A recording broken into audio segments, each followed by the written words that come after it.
What's going on, charming people? You've come here, you want to become a pro athlete, and you've either found my channel or I've sent you here because you guys have DM'd me, emailed me so much about this. I did film a previous video probably about 6 years ago on how to become a pro athlete, and I filmed one 3 years ago as how to be a pro athlete while I was still active. But I wanted to film this video to kind of go over and answer a lot of your questions. So if you've been looking to become a pro athlete 2022, 2023, 2024, I hope this video will be everything that you need. If it's not, I'll have a way for you to link and get in contact with me so I can help you out personally. And I thought a lot about this, from agents to being scammed in camps to knowing your value and the salary, guaranteeing your contract, making sure you don't get in trouble when you leave a team by having that clearance clause, a whole bunch of things, getting a little Geneva code written in your contracts. We're going to kind of dive into all that right now. So get your pens, papers, everything ready. I'm going to have a more organized version of this video, but I don't want to let me being ready and not being ready come in the way of me creating this. So I think the easiest way for me to do it is to tell you my story. And if you can listen, find where you're at and what I'm saying, and take what you need from this video. I came from a small school. I didn't come out of Division I. I didn't come out of Division II, Division III. I went to NAIA Division I as someone who was a redshirt freshman because I broke my leg my senior year of college and high school, and got all my Division I offers dropped from, I don't want to call it the schools, but a lot of schools that you all would know. And the one thing I realized coming from a small school, and most people don't tell you this, is you're against everyone from Division I. Everyone in Division I schools, you gotta understand, every year there's like 100,000 people that are trying to become a pro athlete in basketball. So you have to think about, when you're coming out, you're not just going against the people. Let's say you want to play for Paris, okay? So let's take a team, country where I played. Let's say you want to take Paris, France. You want to play for that team. You have to understand, and most people don't understand, I've gotten calls with some of you all, you're not competing against every other college person coming out trying to get on that Paris team. You're also competing against people who have been cut from teams and didn't play a season, and now they're trying to come back. You're competing with athletes who already have played and have already done well, and they are wanting to come back to play with a reputation. You're also competing against other people who are already pro athletes who are looking to get on that team as well because they want to trade. You're also competing against the fact that, for example, in most leagues, you're only allowed 2 or 3 Americans on the team. It's like in Germany when I played, I was only allowed 2 Americans on the floor, or 2 foreign players on the floor at one time playing out of 5 guys. So first of all, you have to understand your competition. And I say that because you need to understand, how are you going to stand out? If you're in a Division I basketball, you're coming out of Division I, you have to understand you have to stand out. Whether that's on your team, I think, which should be number 1, then number 2 in your conference, and number 3, you need to stand out in your division. Like, in that order. Like, become the best on your team.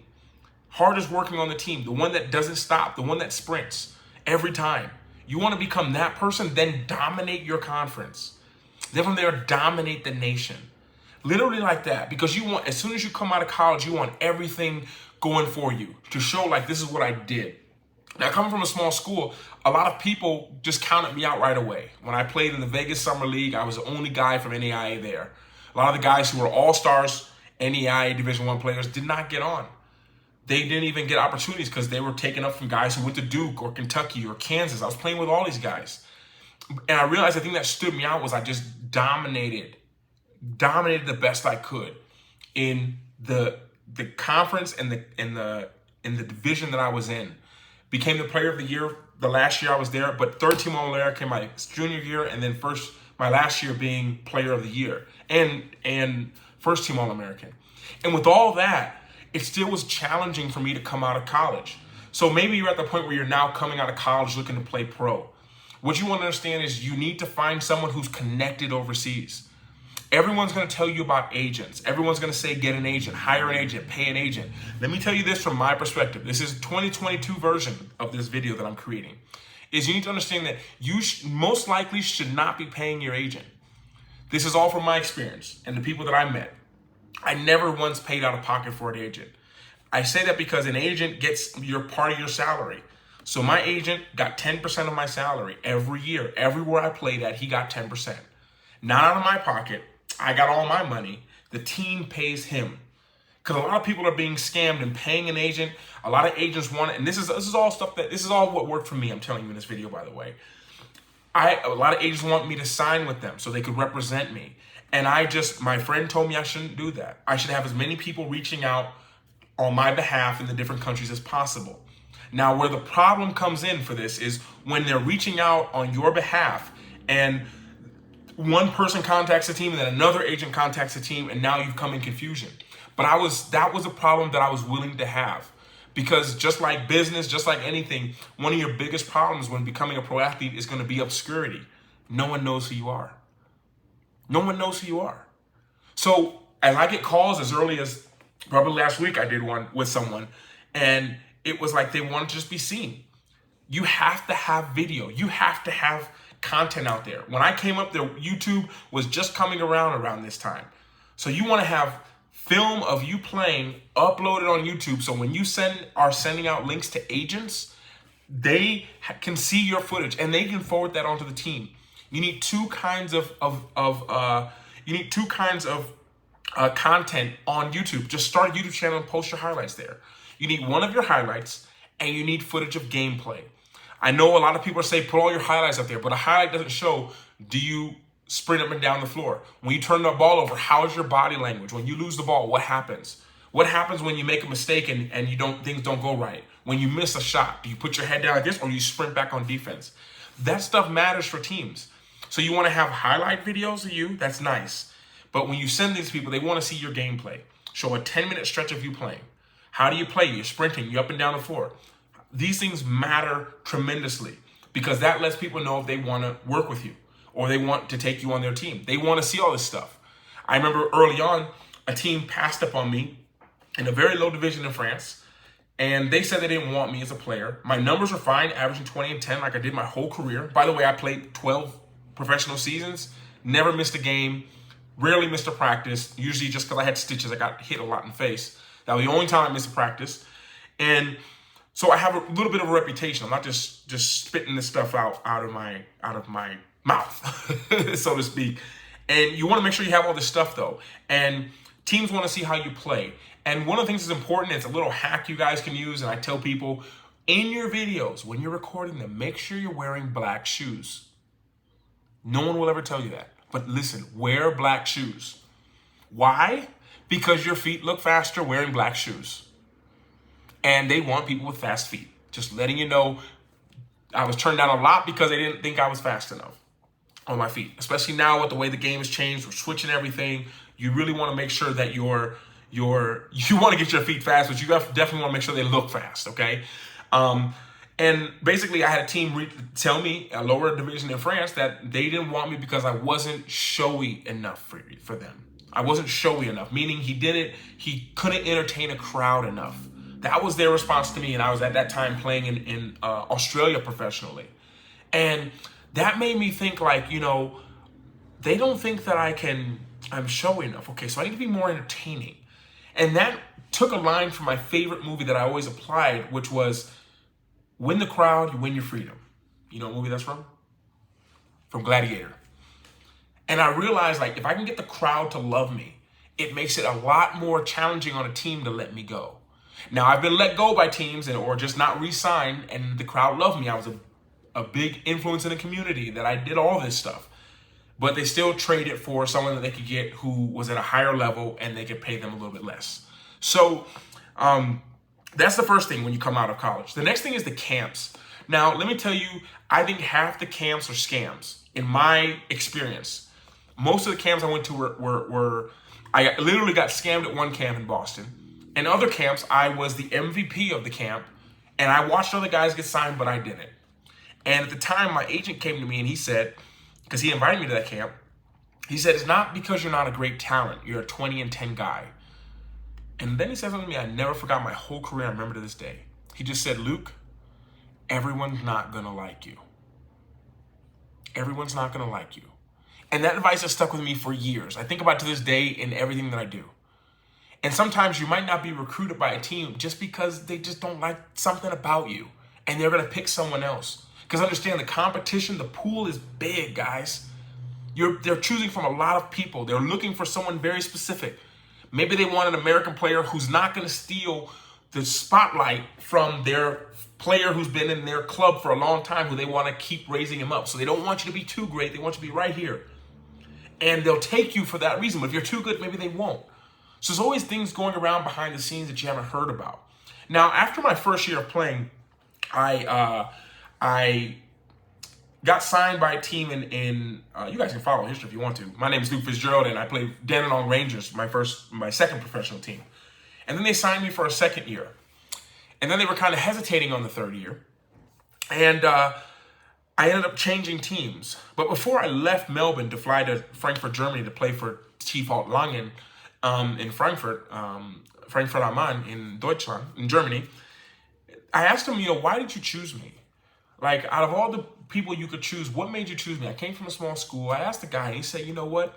We chose you because you were from a small school. Now, understand, I never heard that before. No one ever told me before that you're from a small school, so we'll take you. I heard the opposite. They'd rather have someone from a big school who wasn't that great than someone from a small school who was. Because if he went to that school, more tickets are going to sell. But he told me, I never forget, Mr. Godfrey, he told me, he said, we took you from a small school, and you were the star player at a small school. You did very well. And we like that because we know that you're not going to ask for too much like a lot of Division I guys are.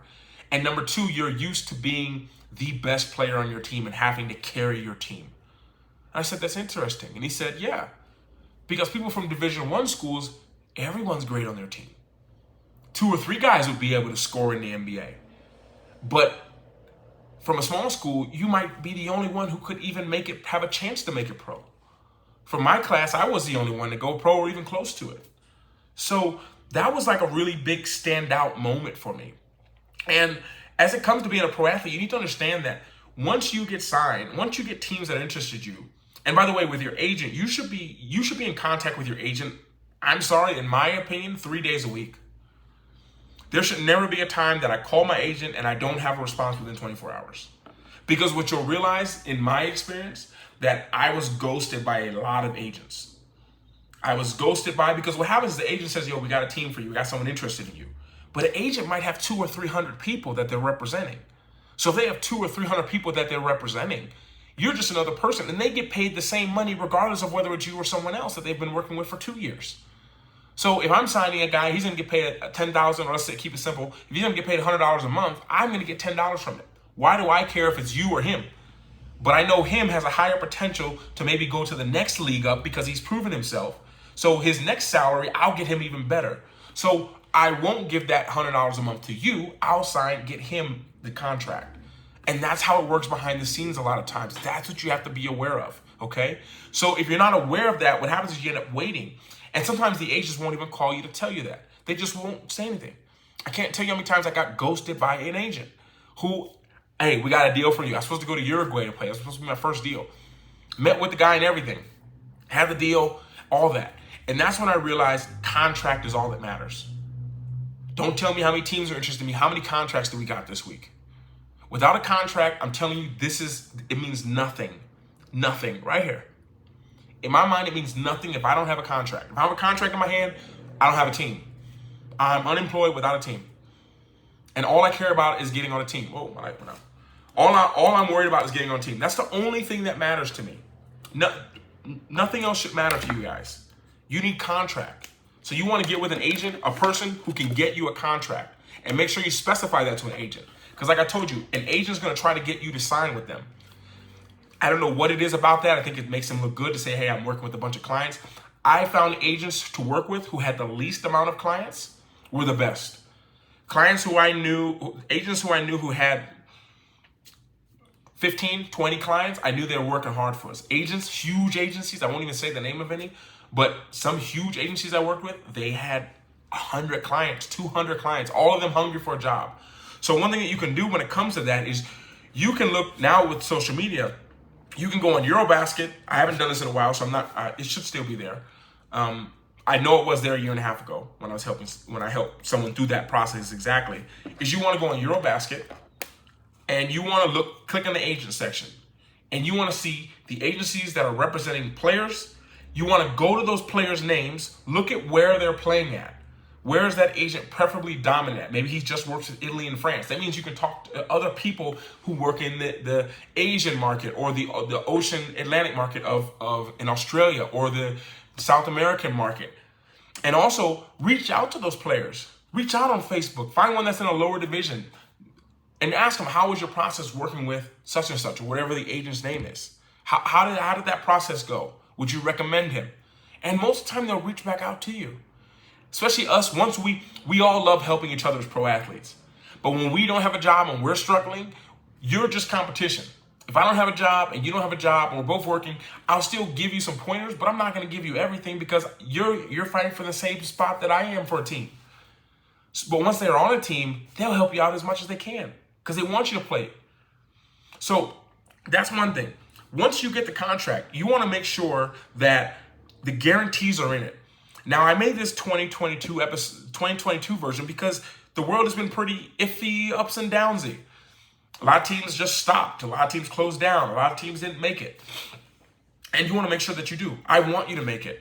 So the thing you need to understand is you want guarantees. A lot of countries don't have it. Talk to the agent and see if you can get you a guarantee in the contract. Because a lot of teams have a guarantee after a week or after a month. There's always some kind of clause. For me, it was always about a week.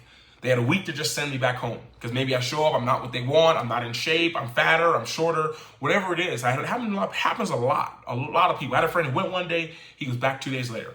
Got to Germany, he was an inch shorter and he was about 10 pounds heavier.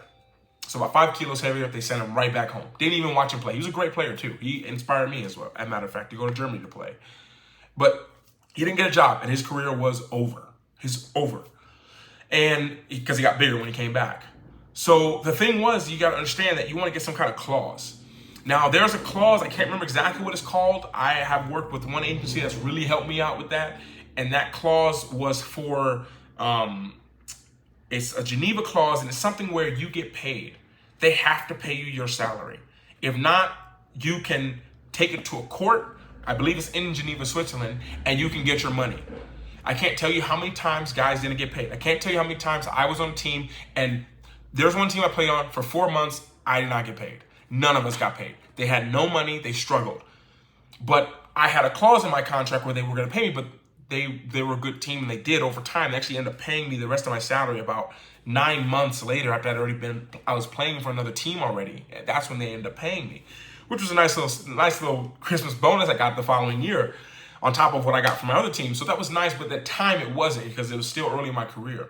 So the thing was, you want to make sure you have that because the team might not be so nice. You might just leave and you'll never hear from them again and you'll never get your salary. It happens all the time. I had a friend, $20,000 he's supposed to get. They never gave it to him. It was a bonus. He never got the bonus. Nothing. Done. And can't do anything about it. Team just said no. He didn't have a clause. So you want to have some kind of clause, especially with things happening and the world shutting down possibly or whatever it is. You want to make sure it's locked in stone legally. And an agent from that country should be able to help you out to be able to do that. Okay? So the next thing is once you get to team, you got to understand when it comes to salaries and contracts and everything on the team, the things that are very basic on a team, these are the very basics that you should get. When you sign a contract with a team, doesn't matter if it's for $700 or $7,000 or $70,000 a month, you want to make sure that you have your house included, meaning where you're going to live at is paid for. You shouldn't have to pay anything for where you're staying at. Now, these are just very basic. Some teams do, some teams don't, but I'm telling you the very basics, in my opinion, of what you should have. Because that eats into your salary, and if there's a problem with the house or problem with the electric, you're not even from that country to be able to dispute anything or anything, okay? Then they can start taking money from your bank account if you have one. You don't want that. No, that should be on the team. The team should be able to do it. They have a lot more power and influence, and they've been around a lot longer in that country than you have. So you should have your house, your lodgings covered. That should be just a basic level. You should also have some kind of transportation. Every team I played on, I had a car, usually 2. If there was some problem with one car, I had another car, every time. If they don't give you a car, that's another thing you have to worry about. They should have some kind of transportation. If they don't have a car, you should be getting something. You should be getting bus tickets or train tickets or a stipend every week for you to take a taxi. That should be covered by the team because they want us to perform. That should be something that should be in your contract. A house, transportation, and you should... in my opinion, it doesn't happen all the time. I've actually had time when it didn't happen for me. But you should have 2 round-trip tickets on when you're picked up by a team. They should have a round-trip ticket beginning of the season and end of the season. So you should have both those tickets before you go. I've met players who went somewhere, Qatar, $1,800 flight there, no flight back from the team. Team closes down, they lose everything. They don't have a place to stay, and they don't have a flight back. They have to pay it out of their own pocket. You should have it taken care of. It doesn't have to be first class. It doesn't have to be. I've been flown first class by some teams, but sometimes, no. It's okay. I'm not too picky. I just want to play ball. But that should be in your contract. So the first round trip tickets would be the beginning of the season, end of the season. And normally every time I would change the flight at the end of the season so I could stay in that country for longer to explore. You should also have a round trip ticket to go home for Christmas. Doesn't matter if your Christmas break is, I've had Christmas breaks as long as 3 days. They should be able to fly me home on Monday, fly me back on Thursday. That should be on them. I shouldn't have to worry about that. We finished, our last game finishes on Wednesday night.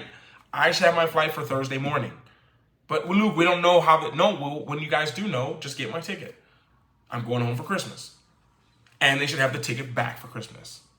Which usually sometimes they won't give you that round trip ticket until about 2 months into the season, because usually seasons start in August. Okay. So with that being said, those are the very basics. Now, things that they can cover that sometimes they give you bonuses. So I play for teams where I get bonuses in my contract. If I get 20 points and 10 rebounds, I get an extra bonus. I got extra bonuses for every game. It doesn't have to be a lot. I think one team I had more than 20 points, I got $50. If I had more than 10 rebounds, I got $50. So it was an extra $100 a weekend I got in cash for having just this. And if we win, I got another $50. So you can see how that would just add up. So at the end of the season, or I usually got it at the end of the month, I think, you know, I got 20 and 10. We played 3 games this week. We won all 3 games. That's an extra, what's that, 150? That's 300, 450 cash in my pocket. Now that I can live off of. Don't even have to touch my salary. And at the same time, some teams will offer you little gigs that you can do to be able to make extra cash, whether it's teaching kids after school or something, some kind of activity, because you have a lot of free time. You're only going to practice for about 2 hours a day, 2 hours in the morning, maybe an hour or 2 at night, but then you got the rest of the day free to do whatever you want. So usually they have something. If not, you can ask your team for something they can do. You want to make sure when you get to the place where you're going, when you get to that, the lodging where they have you, the second you walk in that door, if you're with the representative from the team who should be there to pick you up from the airport, start filming on your phone exactly what the place looks like. Normally it's never a problem. I had a time when I did have a problem, when they were like, this wasn't how the house looked, you messed it up. And it was a shared living space actually. And I was like, that wasn't me, but I still got charged. They took that out of my last check. And I never forgot that. They ended up giving it back to me, but it was something that could have been easily avoided if I would have filmed exactly what it looks like. I'm just opening the door right now. I'm with the guy from the team, I'm filming, this is what it looks like right now. Then you send that to your agent so he has that, you hold a copy of it, and when you go to leave that place at the end of the season, because sometimes when your season ends, you don't talk to anybody on the team, and you just have to, they say you have to be out in 3 weeks or 3 days. And you might not see anyone, they'll say leave the keys there, you might not see anyone, and you want to make sure you have that video, that evidence, like this is me leaving, this is the key, I'm dropping it off, and film it all in real time so they don't think you edit it, hand it to the people, and they can compare the videos. Saves you a lot of trouble. Always cover yourself. Overseas, cover yourself, okay? When you get to the team, guys, it's all about how you perform. That's it. It's all about your performance when you get to the team. Now, what you probably needed from this video might have already passed, but I want to just give you guys some little bonuses. Let me talk about salary real quick, because this is a question I get all the time. What's the salary? The salaries, they can go any kind of way, okay? I can tell you right now, my first salary that I got when I played in the States, it was something around, I think like $600 a week. Like I had $600 a week. I played for a semi-pro team. They're not even around anymore. It's the Blue Gas Stallions in Kentucky. They paid me $600, maybe $625 a week, I think, or $675. I don't remember back then. But it was something like that. But they paid for the place to stay. And we had sponsors for food, so we got to go for food. That should be another thing that a good team should include, some kind of food. Even if it's food from their concession stand for free after the games. That's a normal. You should have that. But some teams give you a stipend, like 5 meals a week, 10 meals a week. You get to go to 2 restaurants. You get 3 meals a week at each one. Something like this, because they're sponsored. They should be able to help you out. My stipend was $625 a week, I believe, when I first started. So $625 a week went in the pocket, and I didn't really need to live off of because we had sponsors from everything. So probably only spent maybe $300 a month, and everything else got saved, okay? But when I went to Australia, for example, I was making around the $2,500 a month range. So understand that $2,500 a month was, for someone who's just starting out, that's not bad. Okay, if you're coming from a small school, I had a friend who signed for $11,000 a month. So I'm not saying there's a thing, but in my experience, if someone offered me $2,500 coming out of college to play pro, I would do it in a heartbeat.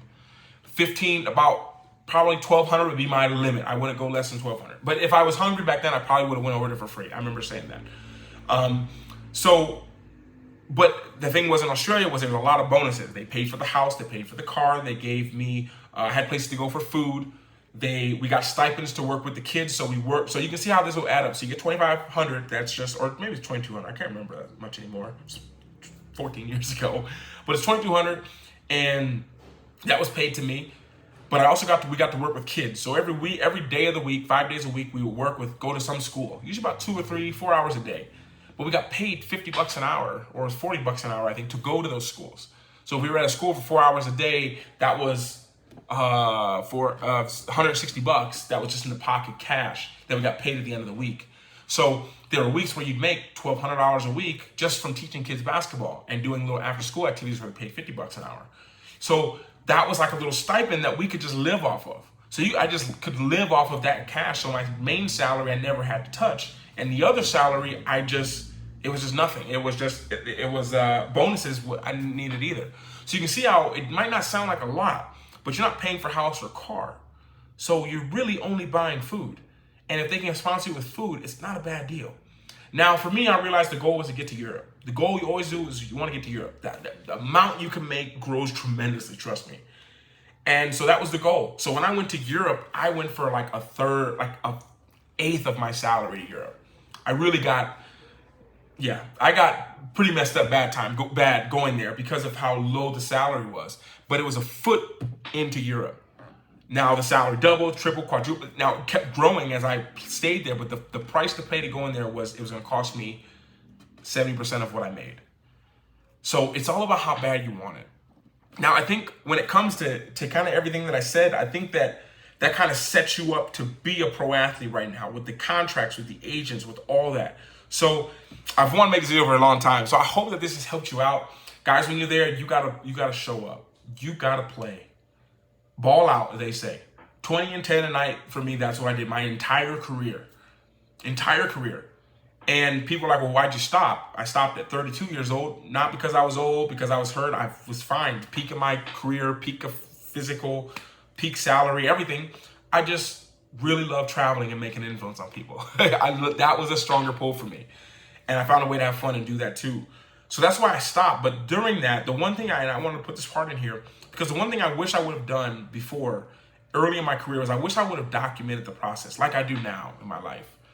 Because I think it would have been very beneficial for you guys to see me then, of sitting around the first summer trying to be pro and no one's calling. My agents or people aren't picking up. There's no opportunities. Because you guys should be signed by a team by June. July, there should be usually you want to have teams interested by June. You want a contract signed in July. You should be gone from the States second week of August at the latest. You should be gone from the States. Most teams start their preseason trainings 1st of August, around this time. So you should be gone from the States second week in August. Because what happens if you don't know that, you'll be sitting around in September like, well, their season starts in a week and I haven't heard from anything. European starts in September 13th or whatever it is. But they start training 6 weeks before. So you've missed all their preseason. You've missed a lot of stuff. So maybe your agent doesn't think you know that, and they'll use that and kind of screw you over. And then agent's fine because they're making money, but now you have to decide, what do I do now? And you want an agent who has connections. They can have all the knowledge. I met the first agent, he had so much knowledge and he helped me so much to this day, but he didn't have the connection, so he never got me a job overseas. My actual first job overseas came through Facebook. They wrote me on Facebook, asked me if I was ready, if I could still play overseas. I was playing for a semi-pro team, and we ended up talking email, and they flew me out 4 days later. It should happen quick, guys.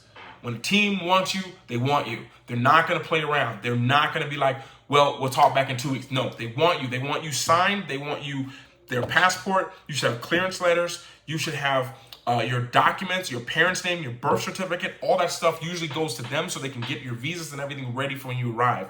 which leads me to another specific, a very important point, is before you go to a country, let's say you sign with France, make sure your team is getting ready to prepare your visa. Because if, for example, you're American, you're only allowed there for 3 months, okay? I had a friend, professional athlete as well, play in France. We played in the same league, okay? My team, when I got there, they messed up on my visa. So they said, Luke, if we don't have your visa in about 2 weeks, we're going to have to fly you home so you can do your visa, and we're going to fly you back. But my team was really well connected with I believe the governor and mayor and everything, and we knew them. They shook our hand every time after practice and games and all that. And they were able to make it so I didn't have to fly out to do my visa. My other friend's team wasn't connected, so he got there in August. You're only allowed to stay 3 months. He played preseason in August, season in September, first month. Third month, played in October. Fourth month, played all November. Fifth month is December. He's boarding a flight to come home for Christmas. Team has paid his round trip flight. He goes to leave. Friend says, you've overstayed your visa by 2 months. What have you been doing here? He showed him his basketball contract. He'd been working, so technically he'd been there staying illegal and working illegal because he had been 2 months over. He got a ban, 7 years. He can never go back in the EU. He can't play basketball there. I don't know what he ended up doing because I actually met him again in the States playing, and he hadn't signed with a team yet. So he probably have to go to outside of the EU to play, either Sweden or maybe in the Asian League, Japan, Korea. He'd have to go somewhere there to play or South America because of that problem that they have. So you want to make sure you know the rules. If it's not in writing, forget it. Don't tell me how many teams are interested. How many contracts do we have? How many contracts are we close to getting? And the last little magical sauce that I'll say, and I owe a lot of my career to this conversation I had with this person. He changed the way I looked at playing overseas truly as a tool for a better life and to be able to help other people. But he gave me some advice for getting residency and all that. I'll make this in maybe another video because it's a long talk. But you want to try to use the benefits of that country. If that country has great benefits, why not try to become a resident? See what you have to do to become it. But he told me the reason, I was like, what's the key for him staying overseas for so long? And his advice, I promise you this advice is worth, if I was 25 and someone told me this, I would pay $5 grand for him. I'm about to tell you right now. This is $5 grand worth of advice, at least, okay? He said he never went back home, meaning when the season finished, playoff finished, whatever it is, he never went back home without a contract. He never left the country without a contract. And it was advice that I followed to a T. I never came back to America without a contract for the next year.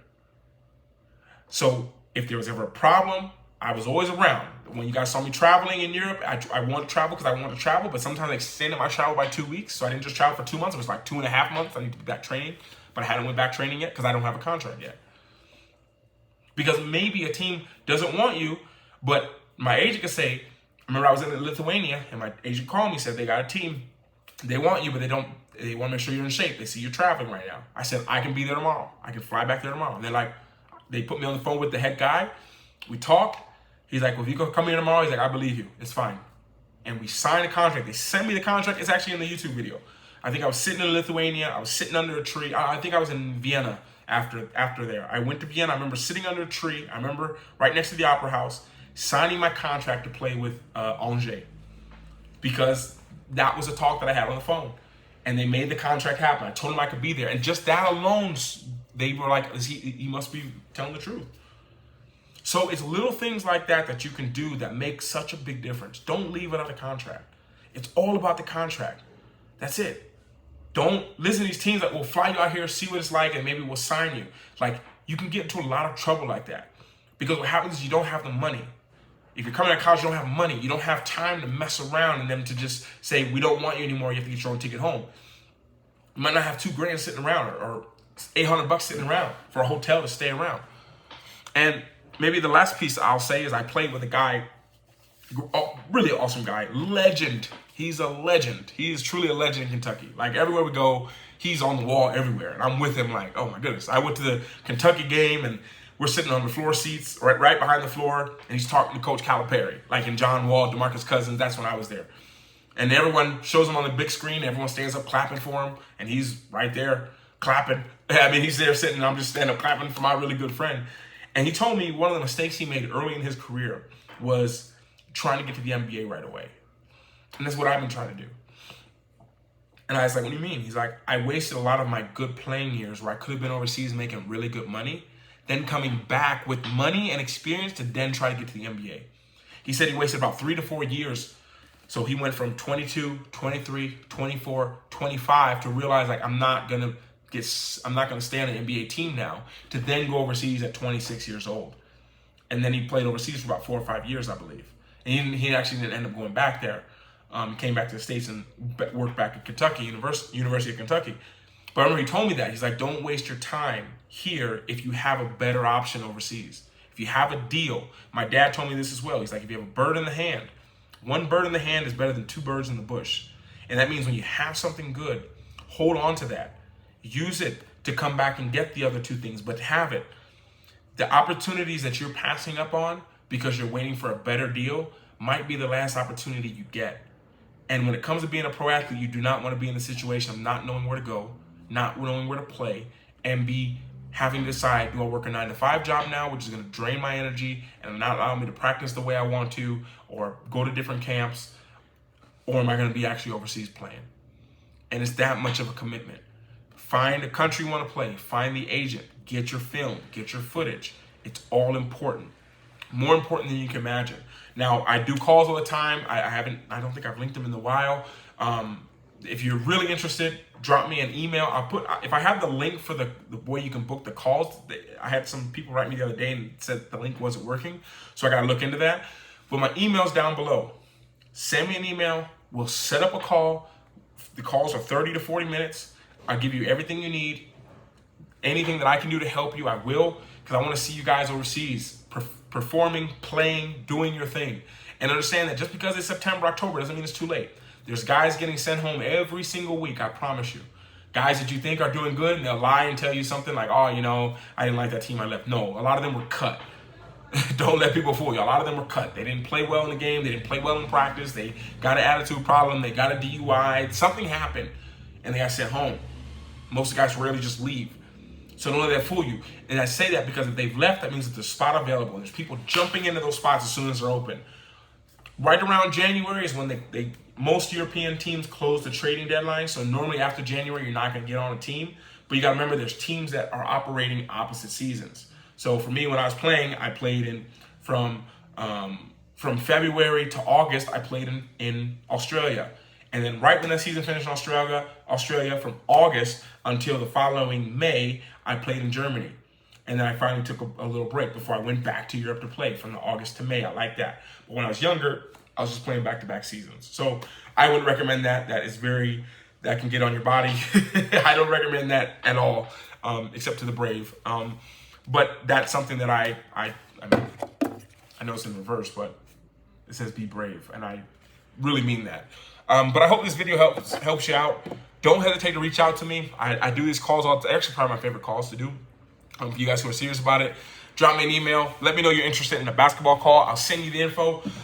Usually, I change the price based on when I get too many calls. Like when I just get too many calls, I just raise the price of it to do it. So I do the calls for about $111 to start. Once it gets busy, like it has in the past, I'll double the price. Because it gets a little bit less calls, and then because I need to protect my energy as well. So that's what it is starting out right now as I'm recording this. Drop me an email and we can get on a phone call and talk about it. I can kind of help counsel you through your position and kind of get you put on the right page. Once I know a little bit more about you, I can know where you'd be best at. A lot of times people make the mistake of like, oh, I found a really good team playing in Mexico, for example. But Mexico, as your first year going to Mexico, when you try to go to Europe next, a lot of teams don't respect the league here in Mexico. And they say, well, if you were so good, why did you go to Mexico, not the NBDL or the NBA or in Europe or Australia or Korea or the China League? Why did you have to go there? So those are very important moves, especially in your first decision. So if that's worth it for you, which I don't see why I wouldn't, I would have paid 20 times that to start my career and get off on the right pace and on the right page. So yeah, I think that's kind of it, guys. Whew, that was a lot. But I want to get this out to help you guys becoming a pro athlete in 2022. Those guarantees are everything.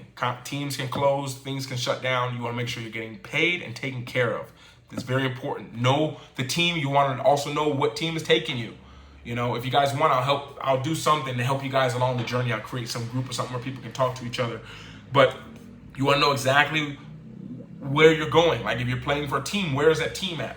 Is that team located in the big cities, in the small city? Are there stores around there? Are you in the middle of a farm? Like there's a team called Ray. I had some friends that played there and they were just like, Luke, it is horrible. There's nothing here, because the team wanted me and they're like, don't. There's nothing. No clubs, no bars, nothing. They're in the middle of a farm. Like literally we played in a barn. If any of you guys can look up Ray basketball, nothing against it. Look, Ray, I love you. One of my really good friends who actually passed away in a car crash, Pape, he actually played for that team last. So, but I would not do that. I would not play there. Or right now, at least. But hope this helped you out. Let me know. I just want to create these videos to help you guys and to help you guys avoid a lot of mistakes I made and to get on with your life and being happy for yourself. And some of you guys who love basketball more than the world and have stuck through even to this part of the video, I know it's important to you. So I want to help you guys to do that better, faster, without the same mistakes that I made. So thank you so much for watching. Speak to you guys. You guys who are booking calls, I'll talk to you guys in my email. It's at lukelifecharms@gmail.com. And everyone else, thank you here for being here. Appreciate you. Love you. And remember, no matter what, to work hard, to be brave, and don't forget to smile. Ciao.